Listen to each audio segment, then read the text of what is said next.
হরে কৃষ্ণ। সনাতন ধর্মে একটা শ্রেষ্ঠ দিন হচ্ছে জন্মাষ্টমী ব্রতের দিন। এই দিনে ভগবান শ্রীকৃষ্ণ আবির্ভূত হয়েছেন। সেজন্য এই শুভতম এবং পবিত্র দিনে অবশ্যই এই একটি ভোগ ভগবান শ্রীকৃষ্ণকে অর্পণ করুন। এতে অখণ্ড সৌভাগ্য লাভ হবে, ভগবান শ্রীকৃষ্ণ খুবই প্রসন্ন হবে। পাশাপাশি শাস্ত্রে জন্মাষ্টমী ব্রত প্রসঙ্গে বিশেষ মাহাত্ম্য কথা বর্ণনা করা হয়েছে। তো আজকের এই পর্বে আমরা সেই প্রসঙ্গে জানার চেষ্টা করব। প্রত্যেকেরই, যারা এই জন্মাষ্টমী ব্রত পালন করবেন কিংবা না করবেন, সকলেরই আজকের এই গুরুত্বপূর্ণ তথ্যগুলো জানা প্রয়োজন। সকলকে স্বাগতম জানাচ্ছি আমাদের এই ধর্মীয় তথ্যমূলক চ্যানেলে। আমরা চেষ্টা করি এরকমই সনাতন ধর্মের গুরুত্বপূর্ণ তথ্যগুলোকে আপনাদের সাথে উপস্থাপন করতে, শেয়ার করতে। তাই আসুন আগামী কিছুক্ষণ সময় একসঙ্গে ধৈর্য ধরে আজকের এই গুরুত্বপূর্ণ তথ্যগুলো জেনে নেই। আশা করছি এই তথ্যগুলো আপনাকে অবশ্যই সমৃদ্ধ করবে এবং ভালো লেগে থাকলে অবশ্যই একটা লাইক করে কমেন্টে ভগবান শ্রীকৃষ্ণের নামটি একবার হলেও লিখে যাবার অনুরোধ জানাচ্ছি। দেখেন, জন্মাষ্টমী ব্রত সাধারণ কোনো দিন নয়।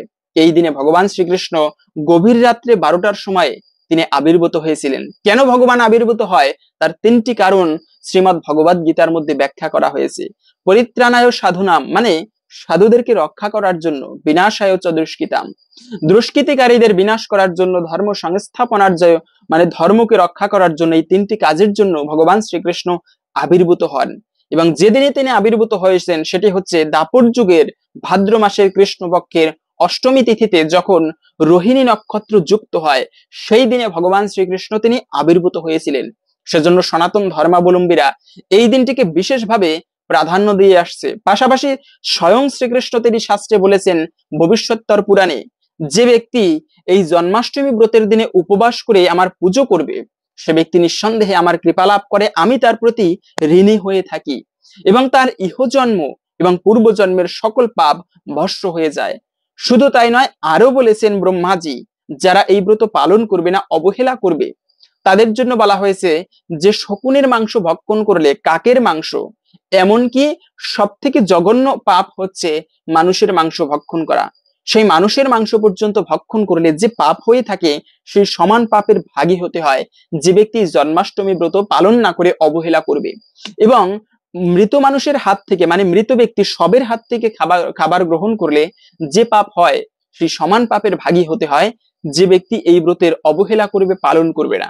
এবং আরো বলা হয়েছে, যারা পালন করবে না, ব্রহ্মাজি নিজে আরো নারদ মুনিকে বলেছেন যে, হে নারদ, তার যে ব্যক্তি এই ব্রত পালন না করে, তার পূর্বজন্মের শতকুল এবং পরের জন্মের শতকুল নরকগামী হতে হয়। একটা ব্যক্তির কারণে নরকগামী হতে হয় তার পিতৃপুরুষের বা পূর্বপুরুষের। সেজন্য এই ব্রতকে প্রত্যেকের উচিত প্রাধান্য দেওয়া এবং এই ব্রত পালন করা। এবং যে ব্যক্তি এই ব্রত পালন করবে, তার জন্য ভগবান শ্রীকৃষ্ণ আরো বলেছেন যে সে ব্যক্তির পূর্বজন্মের 7 জন্মের পাপরাশি ধ্বংস হয়ে যায়। কিন্তু কোনো জ্ঞানী ব্যক্তি, যিনি জানেন এই একাদশী ব্রত প্রসঙ্গে, মানে এই জন্মাষ্টমী ব্রত প্রসঙ্গে, কিন্তু পালন করেন না, তার জন্য স্বয়ং ব্রহ্মা বলেছেন সে ব্যক্তি বিষধর সর্প হয়ে গভীর মানে বনে বাস করতে থাকেন। তাই সবকিছু মিলিয়ে এই পবিত্রতম দিনকে প্রত্যেকের, কথা হচ্ছে এটি ভয়ের কারণে নয়, অবশ্যই আমাদের আনন্দের সহিত এই জন্মাষ্টমী ব্রত পালন করা উচিত। যে ব্রত পালন করার মাধ্যমে ভগবানের কৃপা লাভ হয়, আর ভগবান শ্রীকৃষ্ণের কৃপা যার প্রতি বর্ষিত হয়, তার জীবনে কোনো চাওয়া পাওয়ার থাকে না। সেই দিনটি কবে পড়েছে 2024, কবে পালন করতে হবে, প্রথমে আমরা সেই প্রসঙ্গে জেনে নিচ্ছি। 2024 জন্মাষ্টমী ব্রত মানে মূল তিথিটি শুরু হচ্ছে আগামী 26শে আগস্ট সোমবার সকাল 8টা 38 থেকে শুরু হচ্ছে এই তিথি, এবং থাকবে মূলত 27শে আগস্ট মঙ্গলবার, মানে সকাল, মানে না আগের দিনে সকাল 8টা 38 থেকে শুরু হয়েছে এবং থাকবে মূলত 27শে আগস্ট সকাল 6টা 49 পর্যন্ত। সেজন্য এই সময়টুকুর মধ্যে অষ্টমী তিথি থাকবে। কিন্তু এবছরে 2024 এই ব্রত পালন করতে হবে 26শে আগস্ট সোমবারে।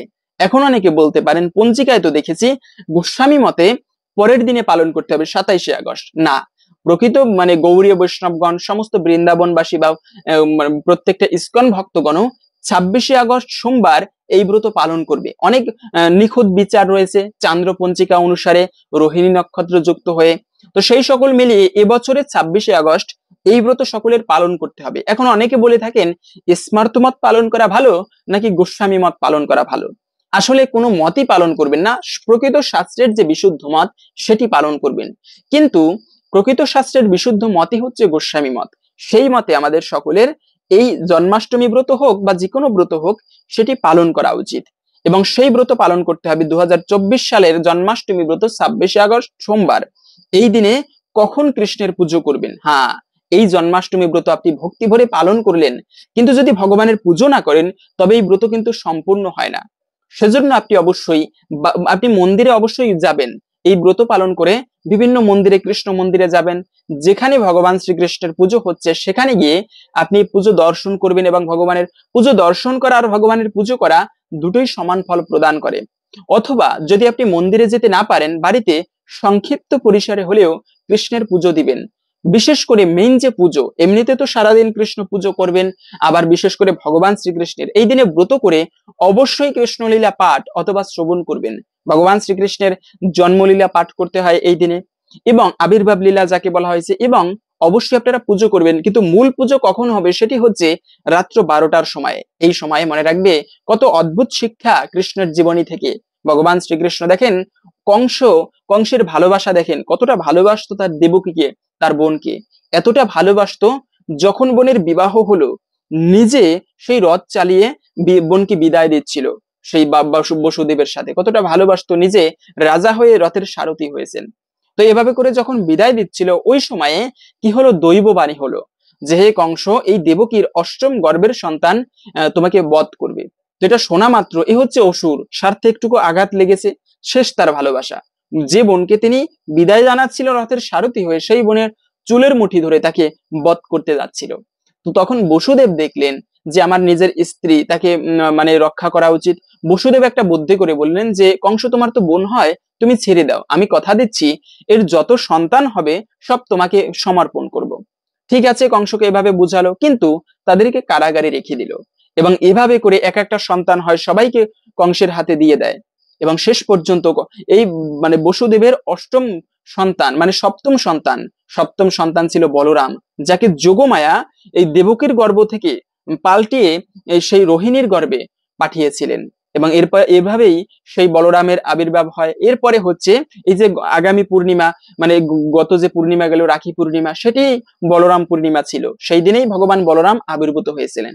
তো এইভাবে মূলত বলরামের পরে ভগবান শ্রীকৃষ্ণ আবির্ভূত হয়েছেন রাত্র 12টার পরে, মধ্যরাত্রিতে। সবাই যোগনিদ্রায়, সবাই ঘুমিয়ে গিয়েছে, কেউ বুঝতে পারেনি। এবং তখন দরজা খুলে গিয়েছিল সেই কারাগারের। এভাবে করে বসুদেব নন্দালয় রেখে গিয়েছে, এটাগুলো আমরা সবাই জানি। কিন্তু দেখেন এখান থেকে শিক্ষা, যে বসুদেব মানে যে কংস ভালোবাসতো এতটা, কিন্তু সেই কংসই একটুকু স্বার্থে আঘাত পড়েছে, সাথে সাথে তার বোনকে মারতে গিয়েছে। তো সেজন্য আমাদের প্রত্যেকের হৃদয় দিয়ে ভগবানকে ভক্তি করা উচিত, এবং রাত্র 12টার সময়ে ভগবানের পুজো করতে হয়, তার অভিষেক করতে হয়। দ্বিতীয়ত একটা প্রশ্ন হচ্ছে যে বাড়িতে জননা শৌচ বা মৃতা শৌচ, অথবা যদি কোনো মানে মায়েরা রজস্বালা হয়, তাহলে এই ব্রত পালন করা যাবে কিনা। এমনিতেই তো আমরা মানে ভগবানের ঠাকুর পুজোটা ঠিকভাবে করি না, কিন্তু যখন বাড়িতে জননা শৌচ বা মৃত শৌচ হয় তখন আরো বাদ দিয়ে দেয় ভগবানের পুজো। না, এরকমটা করা উচিত নয়। যদি বাড়িতে কেউ জন্ম নেয় বা মৃত্যুবরণ করে, তখন আরো বেশি বেশি ভগবানের পুজো করা উচিত, ভগবানের নাম কীর্তন করা উচিত। কেন? এর ফলে মঙ্গল হয়, মঙ্গলময় ধ্বনি এগুলো শব্দ, ভগবানের নাম। তো সেজন্য ভগবানের পুজো যে স্থানে করা হয় তার মধ্যে কোনো অশুভ আসতে পারে না। বরঞ্চ বলা হয়েছে যেখানে ঠাকুর পুজো হয় না, ভগবানের নাম কীর্তন হয় না, সেই স্থানটা ভূতের বাড়িতে, সেখানে অপশক্তির বাস হয়। তাই যে কোনো অবস্থায় ব্রত করা যাবে। বরং তো যে ব্যক্তি এই ব্রত পালন না করবে তার ভয়ানক পাপের ভাগী হতে হয়। তাই পাপের ভাগী নয়, বরঞ্চ যে কোনো অবস্থায়, মায়েদের যদি বিশেষ অপবিত্র অবস্থা হয় সেক্ষেত্রেও আপনারা এই ব্রত পালন করতে পারবেন। স্নান আদি করে শুদ্ধভাবে থাকার চেষ্টা করবেন এবং এই ব্রত পালন করবেন। তবে আপনি ভগবানের পুজোয় অংশ না নিলেন, দূর থেকে দর্শন করবেন। কিন্তু যে কোনো অবস্থায় ভগবান তো দেখবে, এটা আপনি ইচ্ছা করে করেননি, তারপরেও যে চেষ্টা করতেছেন এটি ভগবান দেখবে। সেজন্য যে কোনো অবস্থায় এই ব্রত পালন করা যাবে। আর একটা প্রশ্ন করেন অনেকে যে আমি তো দীক্ষা নেইনি বা আমার নতুন বিবাহ হয়েছে, সেক্ষেত্রে আমি এই জন্মাষ্টমী ব্রত পালন করতে পারবো কিনা।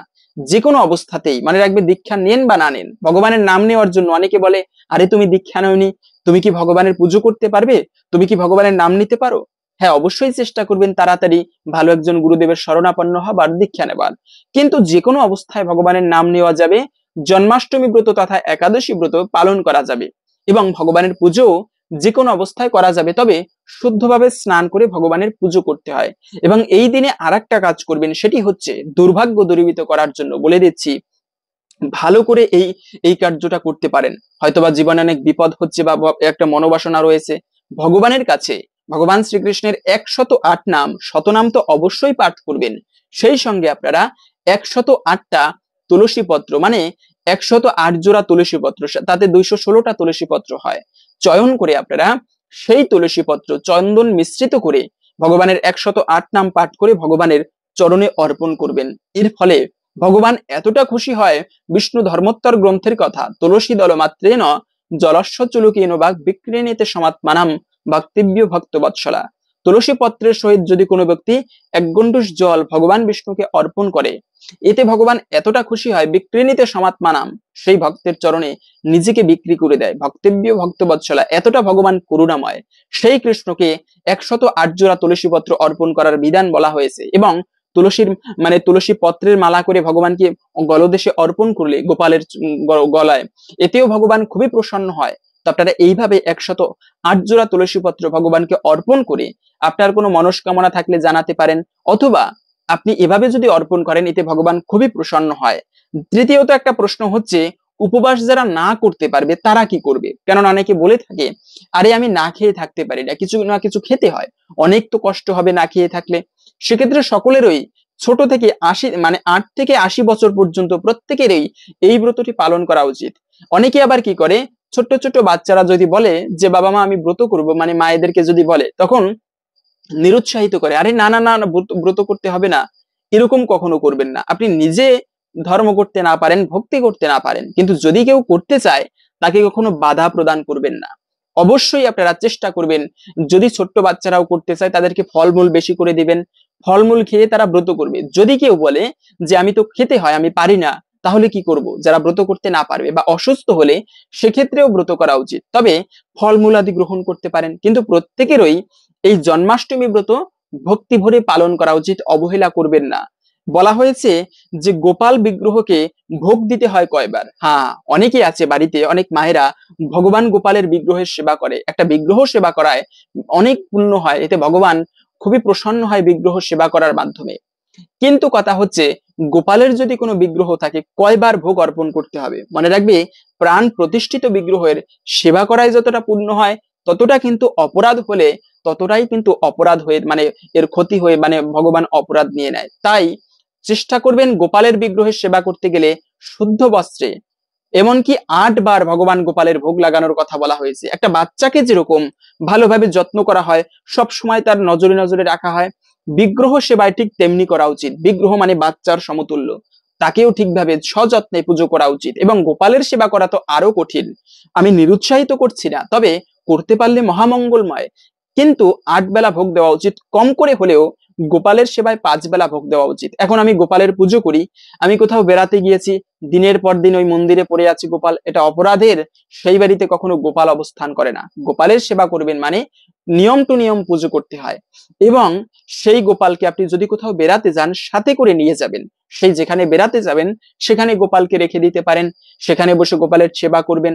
এভাবে করে গোপালের পুজো করা উচিত। বলা হয়েছে যে কৃষ্ণ লীলা কথা, হ্যাঁ, ভগবান শ্রীকৃষ্ণের এই দিনে বিশেষ করে প্রত্যেককে বলবো, আপনারা উপবাস করেছি আমরা এই জন্মাষ্টমী ব্রতের, কিন্তু ভগবান শ্রীকৃষ্ণের লীলা কথাই শ্রবণ করলাম না, এই ব্রত অসম্পূর্ণ থেকে যায়। তো আমরা প্রথমে এখন ভিডিওর মূল প্রসঙ্গটি, যে ভোগ এই দিনে অবশ্যই অর্পণ করবেন কৃষ্ণকে, তা জানার পূর্বে আমরা সর্বপ্রথমে সুন্দর একটা ভগবান শ্রীকৃষ্ণের লীলা কথা শ্রবণ করি, যা শ্রবণ করার মাধ্যমেও বলা হয়েছে অনেকাংশেই এই ব্রতের ফল লাভ করা যায়। সেজন্য প্রথমে আমরা ভগবান শ্রীকৃষ্ণের অদ্ভুত, খুবই সুন্দর, মাধুর্য মণ্ডিত একটা লীলা শ্রবণ করি। গায়ন্তাম বিষ্ণু ধাবতী, যেখানে ভগবান কৃষ্ণের নাম কীর্তন করা হয় সেখানেই ভগবান উপস্থিত হয়।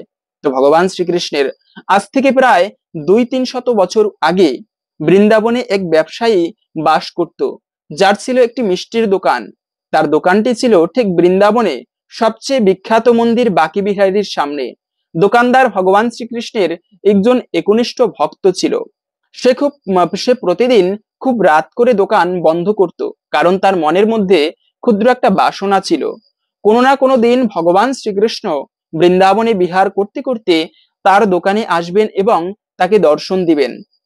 তাই এই বাসনা নিয়ে বহু বছর পার করে দিল। এক সময় দোকানদার বৃদ্ধ হয়ে গেল, কিন্তু তবুও মনের আশা সে ছাড়লো না। সে এখনো খুব রাত করে দোকান বন্ধ করে এই আশায় যে শ্রীকৃষ্ণ একদিন আসবেন, ঠিকই আসবেন। প্রতিদিনের মতো দোকানদার বহু রাত পর্যন্ত দোকানে বসে আছে। হঠাৎ একদিন রাতে একটা ছোট্ট ছেলে, সেই 7-8 বছরের হবে, মনে হচ্ছিল কোনো ধনী ব্যক্তির ছেলে, ধুতি পরা, হাতে বালা, চুল কোঁকড়ানো, দেখতে অতি সুন্দর, ও তার দোকানের দিকে এগিয়ে আসছে। দোকানদার একটু বিস্মিত হলো, এত রাতে কার ছেলে ঘরের বাহিরে রাস্তায় হাঁটছে। ছোট ছেলেটি তার দোকানেই বসে আছে এবং দোকানদারের কাছে মতিচুর লাড্ডু চাইলো। দোকানদার তার দোকানের ভিতরে গিয়ে দেখলো মতিচুর লাড্ডু নেই। তাই সে বালকটিকে বলল, রাত হয়ে যাওয়ায় তার কাছে কোনো লাড্ডু নেই, তবে ছানা মিষ্টি আছে, তা দেবে কিনা। বালকটি রাজি হলো ছানার মিষ্টি নিতে। দোকানদারও তাকে মিষ্টি দিল। দোকানদার বালকটিকে জিজ্ঞাসা করলো, তোমার কাছে কি টাকা আছে? বালকটি উত্তর দিল, না। দোকানদার ভাবলো, ছোট বালক, তার থেকে আর টাকা নিয়ে কি করব, বা কতটুকুই মিষ্টি তিনি খেয়েছে। আর সে তখন বলল, সে তখন কিছু চাইলো না, কিন্তু বালকের মূল্য দিতে চাইলো নিজের হাতের স্বর্ণের বালা দিয়ে। কিন্তু দোকানদার রাজি হলো না নেওয়ার জন্য এবং বলল, তার কোনো মূল্য চাই না। অনেকক্ষণ টানাপোড়েন চললো, কিন্তু দোকানদার মূল্য নিতে চাইলো না। তখন বালকটি বালাটি ছুঁড়ে মারলো তার দোকানের ভিতর। ঠিক তখনই দোকানদার সেই বালাটি উঠাতে নিচু হলো, আর উঠে দেখে বালকটি উধাও। দূর দূর পর্যন্ত আর দেখা নেই তার। কোথায় যে গেল সেই বালক, এই প্রশ্ন তার মনে উকি দিতে লাগলো এবং তার বালাটি নিয়ে সেই রাত্রে সেই দোকানদার আর ঘুমোতে পারলো নি, বৃদ্ধ দোকানদার। পরদিন সকালে সম্পূর্ণ বৃন্দাবনে ঘোষিত হলো, বাকি বিহারী মন্দিরের বিগ্রহের হাতের স্বর্ণের বালা চুরি হয়েছে, বিগ্রহের হাতের বালা আর নেই। এই বার্তা দোকানদারের কানে এসেও পৌঁছায়। এই কথা শোনার পর দোকানদার তৎক্ষণাৎ সেই বালাটি নিয়ে যায়, নিয়ে বাকি বিহারী মন্দিরের পুরোহিতের কাছে গেল। পুরোহিতকে বলল, বালাটি দেখলো এবং সব কথা খুলে বলল। পুরোহিত বলল, এটিই বাকি বিহারীর হাতের বালা। এরপর দোকানদার বুঝতে পারলো, কাল রাতে যে বালকটি এসেছিল সে সাধারণ কেউ নয়, স্বয়ং অনাদি আদি গোবিন্দ পরমেশ্বর ভগবান শ্রীকৃষ্ণ। দোকানদার কেঁদে উঠলো, বাকি বিহারীর চরণে গিয়ে পড়লো এবং আফসোস করে বলল, ভগবান, তুমি আমার দুয়ারে আসলেন, কিন্তু আমি চিনতে পারলাম না। হে প্রভু, আমার অপরাধ ক্ষমা করো। এভাবে ভগবান শ্রীকৃষ্ণ কত যে লীলা করেছেন, অনন্ত লীলা, আজও সেই লীলা বৃন্দাবনে করে থাকেন। সেই স্বয়ং ভগবান গোকুল নন্দন ব্রজরাজ যাকে বলা হয়, সেই ভগবান শ্রীকৃষ্ণের প্রণাম মন্ত্রটি এই দিনে অবশ্যই প্রত্যেকে উচ্চারণ করবেন। হে কৃষ্ণ করুণা সিন্ধু দীনবন্ধু জগৎপথে গোপেশ গোপিকা কান্ত রাধাকান্ত নমস্তুতে।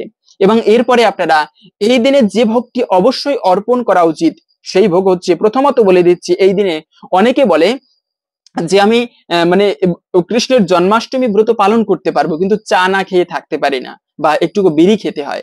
তো এইটা খাওয়া যাবে কিনা? মানে রাখবে, যে কোনো শুভ দিনে নেশাকে বর্জন করতে হয়, এতে জীবনে লক্ষ্মী থাকে না। নেশাকে বর্জন করবে। দ্বিতীয়ত হচ্ছে, এই দিনে তো ভুলেও কখনো চা, বিস্কিট, সিগারেট এগুলো পান করা যাবে না। তৃতীয়ত হচ্ছে, এই দিনে ব্রত করেন কিংবা না করেন, কখনো রাজসিক কোনো খাবার এবং পঞ্চর শস্য গ্রহণ করবে না। রাজসিক খাবার মাছ, মাংস, পেঁয়াজ, রসুন, ছত্রাক, মাশরুম এগুলো কখনো নিজেও গ্রহণ করবে না এবং কাউকে বাড়িতে করা উচিত না বা খাওয়া উচিত না এগুলো। এখন আমরা জেনে নিচ্ছি এই দিনে কি ভোগ দিবেন ভগবান শ্রীকৃষ্ণকে। শ্রীকৃষ্ণের সব থেকে প্রিয় খাবার হচ্ছে, মনে রাখবেন, লাড্ডু।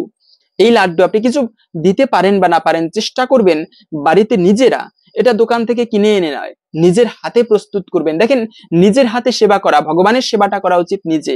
অনেক সময় আমরা ব্রাহ্মণদেরকে দিয়ে ভগবানের সেবা করি না, নিজের ইষ্ট দেবতার পুজো নিজের করা উচিত। রাজরাজারা পর্যন্ত ঠাকুর পুজোটা নিজের হাতে করত। তো নিজের হাতে ভগবানের সেবা করায় যতটা পুণ্য হয়, অপরকে দিয়ে সেবা করালে ততটা কিন্তু কৃপালাভ হয় না। তাই নিজের হাতে লাড্ডু প্রস্তুত করে আপনি ভগবানকে ভোগ দিতে পারেন। মা যশোদা এই লাড্ডু কেন প্রিয়? একটা লাড্ডুর নাম আছে মনোহর লাড্ডু। কেন? ভগবান শ্রীকৃষ্ণ খেলতে যেত, বাড়িতে খাওয়ার কথা তার মনে থাকতো না, তো যশোদা মা কি করতো, যে কিছু লাড্ডু করে কৃষ্ণের উত্তরীয় বস্ত্রে বেঁধে দিত এবং কৃষ্ণের এতটা পছন্দ সেই লাড্ডু, খেলার মধ্যেও সন্ধ্যা হয়ে যেত, কৃষ্ণ বাড়িতে ফিরতো না এবং ওই সময়ে সেই তার উত্তরীয় বস্ত্র থেকে লাড্ডু খুলে খুলে লুকোচুরি খেলতো, তার মধ্যে দিয়েও হাতে লাড্ডু থাকতো। সেজন্য সেই লাড্ডুর নাম হয়েছে মনোহর লাড্ডু। এতটা ভগবানের প্রিয়। প্রত্যেককে বলবো, আপনারা এই দিনে ভগবানকে মনোহর লাড্ডু দিতে পারেন। দ্বিতীয়ত একটা বিষয় হচ্ছে, সেটা হচ্ছে পায়েস ভোগ। এই পায়েসও ভগবান শ্রীকৃষ্ণের অত্যন্ত প্রিয়। আপনারা ভগবানকে এই পায়েস দিতে পারেন ভোগ হিসেবে। সেই পায়েস যেটি ভগবান শ্রীকৃষ্ণের খুবই প্রিয়। মা কুন্তির বাড়িতে আসলেই কুন্তি মায়ের হাতে কৃষ্ণ পায়েস খেত। তো এই পায়েস ভগবানকে ভোগ দিতে পারেন। এবং এটিও যদি না পারেন, তবে এই তৃতীয় ভোগটা অবশ্যই দিবেন, সেটি হচ্ছে মনমতো খাবার। মনমতো খাবার কি? মনমতো মানে হচ্ছে আপনার নিজের ভক্তির সহিত শাস্ত্রে থাকতে হবে এরকমটা নয়। আপনার ভালো লাগে একটা বিশেষ খাবার, যেটি খুবই ভালো, সেরকম আপনার ভালো লাগার একটা খাবার, এমন এটা রাজসিক নয়, ভালো শুদ্ধ সাত্বিক খাবার নিজে প্রস্তুত করে, বা একটা ভালো পিঠা ভালো লাগে, সেই খাবারটি আপনি নিজের হাতে প্রস্তুত করে, অথবা আপনার সিঙ্গারা ভালো লাগে, সেটি আপনার নিজের হাতে প্রস্তুত করবেন, অথবা নিজেরা প্রস্তুত করে শুদ্ধভাবে, শুদ্ধ মানে ভালোভাবে প্রস্তুত করে সেটি ভগবানকে ভোগ হিসেবে অর্পণ করুন। এর মাধ্যমে ভগবান শ্রীকৃষ্ণের বিশেষ কৃপা লাভ হয়। নিজের ভক্তির মাধ্যমে পুজো করলে যতটা প্রসন্ন হয়, ওই মন্ত্রতন্ত্রের শাস্ত্রের মাধ্যমে পুজো করলে ততটা প্রসন্ন হয় না। তো এভাবে আপনি ভগবানকে ভোগ অর্পণ করবেন। আশা করি ভগবান শ্রীকৃষ্ণের কৃপা লাভ হবে, অখণ্ড সৌভাগ্য প্রাপ্তি হবে। হরে কৃষ্ণ। আশা করছি আজকের এই গুরুত্বপূর্ণ তথ্যগুলো জেনে আপনি সমৃদ্ধ হয়েছেন। ভালো লেগে থাকলে অবশ্যই একটা লাইক করে কমেন্টে ভগবান শ্রীকৃষ্ণের নামটি একবার হলেও লিখে যাবার অনুরোধ জানাচ্ছি। ভগবান শ্রীকৃষ্ণের কৃপায় সকলের জীবনে মঙ্গল হোক, এই কামনা করে আজকের ভিডিওটা এখানে সমাপ্ত করছি। হরে কৃষ্ণ।